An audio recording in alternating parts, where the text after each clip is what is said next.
Hi guys, ഞാൻ ഒരു get ready with me വന്നിട്ട് ഒരു വ്ളോഗായിട്ട് ചെയ്യുകയാണ്. എനിക്ക് കാതിൽ വന്നിട്ട് എനിക്ക് റൈറ്റ് സൈഡിലെ കാതിൽ 4 സ്റ്റഡും അതേപോലെ ലെഫ്റ്റ് സൈഡിൽ വന്നിട്ട് 3 ഉണ്ടായിരുന്നു. ഞാൻ ഒന്നേ ഇപ്പോൾ യൂസ് ചെയ്യുന്നുള്ളൂ. അപ്പോൾ എൻ്റെ റൈറ്റ് സൈഡിലെ കാതിൽ വന്നിട്ട് ഒരു കമ്മൽ മിസ്സായിട്ടുണ്ടായിരുന്നു. അപ്പോൾ എനിക്ക് നോ സ്ട്രിങ് ഒന്ന് ചേഞ്ച് ചെയ്യണം തോന്നി. അപ്പോൾ ഞാൻ കാതിൽ ഒരെണ്ണം എടുത്ത് മൂക്കിലേക്ക് ഇട്ടു, മൂക്കിൽ ഒരെണ്ണം എടുത്തിട്ട് കാതിലേക്ക് ഇട്ടു. ഞാൻ കാതിലും എല്ലാം പല പല കമ്മലായിട്ടിരിക്കണം, അതുകൊണ്ട് പിന്നെ മാറ്റി മാറ്റി ഇടുന്നതിനൊന്നും പ്രശ്നമില്ല. പിന്നെ വന്നിട്ട് ഫേസിൽ ഞാൻ നമ്മുടെ ബ്രൈറ്റ് ബ്യൂട്ടി പോൺസിൻ്റെ ബ്രൈറ്റ് ബ്യൂട്ടി ഏകദേശം ഞാൻ 4 വർഷത്തോളമായി ഇത് യൂസ് ചെയ്യണം. ഇപ്പോൾ ബ്രൈറ്റ് ബ്യൂട്ടി വന്നിട്ട് ഞാൻ അപ്ലൈ ചെയ്യുമ്പോൾ കഴുത്തിലും എല്ലായിടത്തുമായിട്ട് അപ്ലൈ ചെയ്യും. പിന്നെ അതേപോലെ നമ്മുടെ ഐബ്രോ വന്നിട്ട് ഫില്ല് ചെയ്ത് കൊടുക്കുന്നുണ്ട്. കാര്യം ഞാൻ നേരത്തെ മുമ്പത്തെ വ്ളോഗിൽ ഇൻഫോം ചെയ്തിട്ടുണ്ടായിരുന്നു. ഞാൻ ലാസ്റ്റ് ത്രെഡ് ചെയ്ത സമയത്ത് വന്നിട്ട് എനിക്ക് ഐബ്രോ വന്നിട്ട് ഫുള്ള് ഇഷ്യൂ ആയിട്ടുണ്ടായിരുന്നു. പിന്നെ ഞാനത് ഐബ്രോ വെച്ചിട്ട് തന്നെയാണ് ഫില്ല് ചെയ്ത് എടുക്കുന്നത്. അതേപോലെ തന്നെ നമ്മൾ ബ്ലഷ് യൂസ് ചെയ്യുന്നുണ്ട്.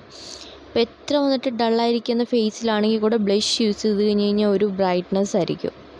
പിന്നെ അതേപോലെ തന്നെ ഐലൈനർ നമ്മളൊരു വാല് മാത്രമായിട്ട് കൊടുക്കുന്നത്.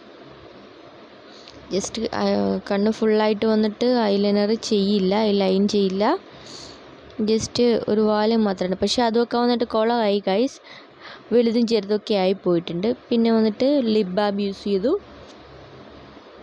അതേപോലെ ലിപ്പ് ലൈനർ യൂസ് ചെയ്യുന്ന നേരത്താണ് ലിപ്സ്റ്റിക്കിൻ്റെ കാര്യം കൊടുക്കുന്നത്. ഒരു എൻവൈബിയുടെ ഒരു ഡാർക്ക് റെഡ് ഷെയ്ഡാണ്, അതുകൊണ്ട് ഞാൻ ചെറുതായിട്ട് ഡിപ്പിട്ട് മാത്രമേ കൊടുക്കുള്ളൂ.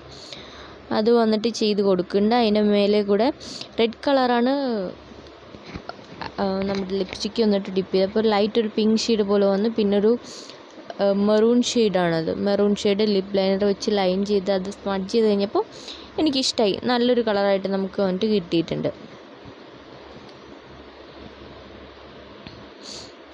പിന്നെ അത് കഴിഞ്ഞ് ഹെയർ വന്നിട്ട് ഞാൻ എപ്പോഴും ഇവിടെ വന്നിട്ട് കൊന്ത കെട്ടണമെന്ന് പറയും. കൊന്തയോ പൊന്തയോ സംതിങ് ഇങ്ങനെ ഇതാണ് ഏറ്റവും കംഫർട്ട്. ഏത് ഡ്രസ്സിൻ്റെ കൂടെ ആണെങ്കിലും ചേരും, എന്താണെങ്കിലും ചേരും. ഇത് വന്നിട്ട് ഞാൻ ഫുള്ള് പോണിറ്റെയിൽ കെട്ടണ പോലെ എടുത്ത് ലാസ്റ്റ് വന്നിട്ട് വലിച്ച് പുറത്തേക്ക് എടുക്കാണ്ട് അതെല്ലാം കൂടി ചുരുട്ടി ഉള്ളിലേക്ക് വെച്ച് ഒരു ക്രാബ് അതിൻ്റെ ഉള്ളിൽ, പുറമേ അല്ല ഉള്ളിൽ കൂടെ ഒരു ക്രാബ് വന്നിട്ട് ഇടും.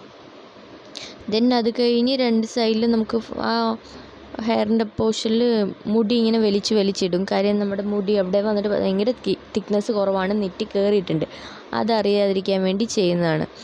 പിന്നെ അത് കഴിഞ്ഞ് വന്നിട്ട് ഡ്രസ്സ് ചേഞ്ച് ചെയ്ത് വന്നു, പോകാനായിട്ടുള്ള ഡ്രസ്സ്. ഈ ടോപ്പ് ഏകദേശം എൻ്റെ അടുത്ത് 6-7 വർഷമായിട്ടുള്ള ടോപ്പാണ്. ഇത് ഞാൻ കളയേയില്ല, എനിക്കിത് ഭയങ്കര ഇഷ്ടമാണ്. ഇതെനിക്ക് തോന്നുന്നു ഞാൻ എറണാകുളം നമ്മുടെ സെൻറ്റർ സ്ക്വയറിൽ നിന്ന് അവരുടെ ഔട്ട്ലെറ്റിൽ നിന്ന് എടുത്തതായിരുന്നു. അന്ന് എത്രയാണോ, അന്ന് 1700 രൂപയോ അങ്ങനെ എന്തോ. ആ നമ്മുടെ പുറമേയുള്ള ആ നെറ്റിൻ്റെ ടോപ്പ് മാത്രം.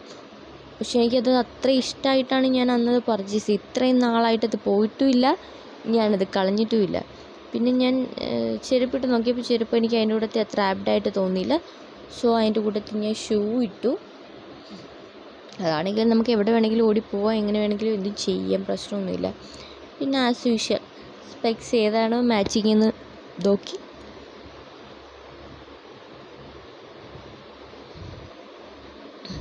അതെടുത്തു ഗൈസ്. ആദ്യം നമ്മൾ വെച്ച് തന്നെയാണ് നമുക്ക് തോന്നിയത്. എപ്പോഴും ഞാൻ ലെൻസ് കാർട്ടിൻ്റെ ഇതാണ് സ്പെക്സാണ് യൂസ് ചെയ്യുന്നത്. അതെടുക്കുന്ന വഴി എൻ്റെ കൈ അതിൻ്റെ ഇടയിലൊന്ന് പെട്ട് ഞാൻ ഇപ്പം നന്നായിട്ട് വേദന എടുക്കുന്നുണ്ട് ഗൈസ്. നന്നായിട്ട് വന്നിട്ട് അതിൻ്റെ ഇടയിൽ പെട്ടിട്ടുണ്ടായിരുന്നു. പിന്നെ അതൊക്കെ മാറ്റി ഇപ്പം എനിക്ക് കാണുമ്പോൾ അതൊക്കെ നന്നായിട്ടുണ്ടെന്ന് തോന്നി. പക്ഷേ എനിക്ക് അപ്പം ഇത് മാത്രമാണ് വെച്ചപ്പോൾ നന്നായിട്ടുണ്ടെന്ന് തോന്നിയത്. സോ അത് വെച്ചിട്ട് പോയി ഗൈസ്. Bye bye.